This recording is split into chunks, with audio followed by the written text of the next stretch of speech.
Really quick before the video starts, I wanted to again thank you guys for us hitting 400 subscribers, actually over 400 subscribers. I know it doesn't seem like a lot, but it really is to me. It really means a lot that I'm still getting people interested in these videos. Also, again, if you didn't see it in the previous video, my wife and I are going on a road trip this Friday, and I thought it might be cool to do a video with her where I can answer some questions about cycling. You can ask some questions to her about my riding, or just ask her questions about whatever in general, about, having a family and me being away racing quite a bit. Basically anything, and we'll just kind of do a question and answer session of your questions. So go ahead and leave your questions or comments down below, and I hope you guys enjoy the race. So this is the category 1, 2, 3 race. And as you can see off the start, I couldn't get into my pedal right away. And so luckily there wasn't a huge, really fast start. If you do notice, there is no data for this race. And that is because my power meter decided that all of a sudden I was going to be a beast. And my race was going to average about 900 watts. At least that's what the data said. Clearly that's wrong, but I decided just not to have any data for this race instead of have it all wonky for you guys. So right here we're doing some pretty decent speed, and you can see that I have a teammate up in front of me. We're at a pace that's high but not too high, and we come around after the first lap here, and I'm feeling pretty good, so I decide to throw down an attack.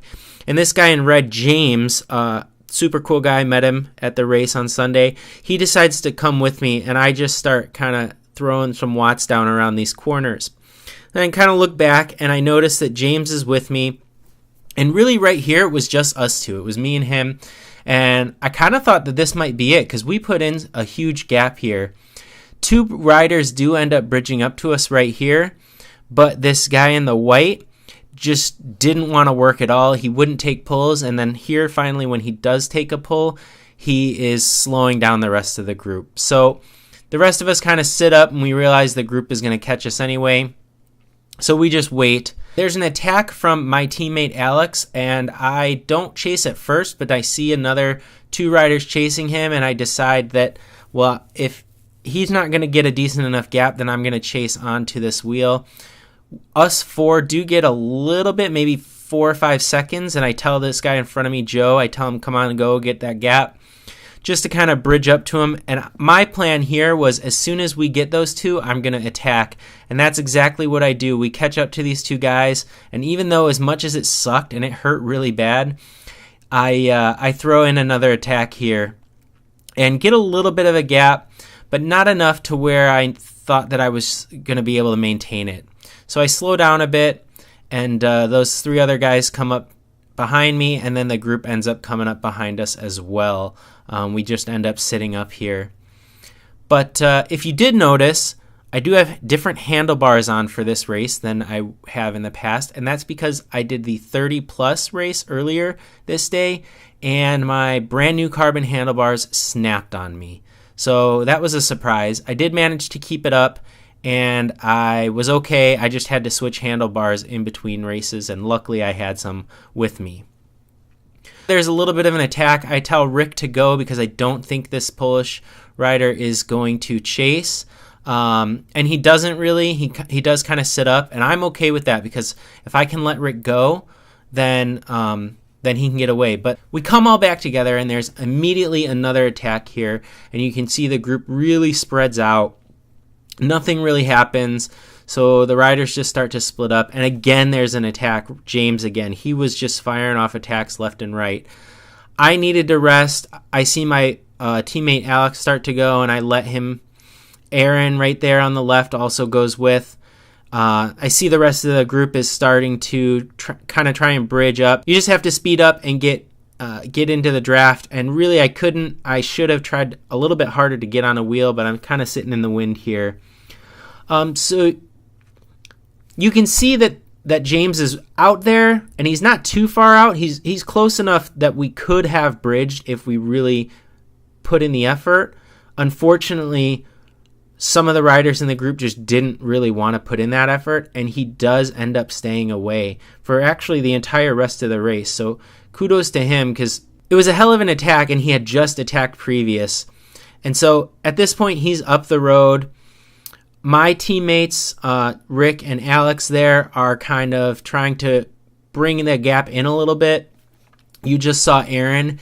He also has a teammate up the road at this point, so he's not going to do any work.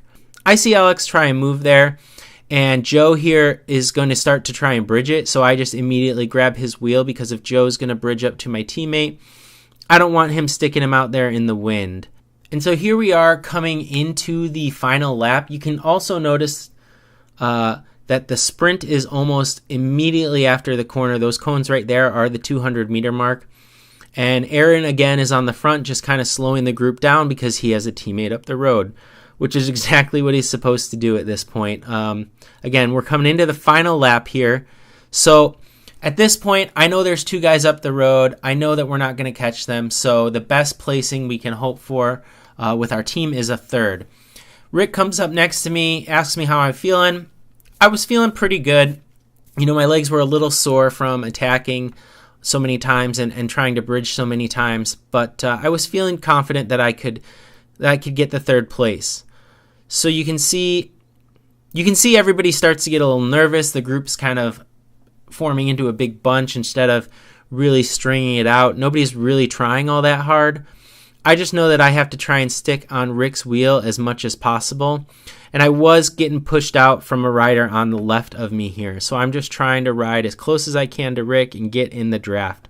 So nothing really happens until we're 2 corners away from the finish. Now you can see the group has really started to speed up here. I lost Rick's wheel. He's a couple wheels up the road. I see my opportunity to get back up to him, so I put in a pretty decent effort just to get back up to Rick. He's on the front at this point, which isn't great, but it's okay if I can stick on his wheel and we can be maybe first and second through the corner. I start to get pushed out on the left, and I see this rider on the right just come around Rick, and I know that that's the wheel I have to follow. So I hop on him. Rick gives me some words of encouragement, tells me to go. And I know if I can take this corner at speed and just attack out of it, that I should be able to beat this guy pretty easily. And that's what happens. He starts to hammer.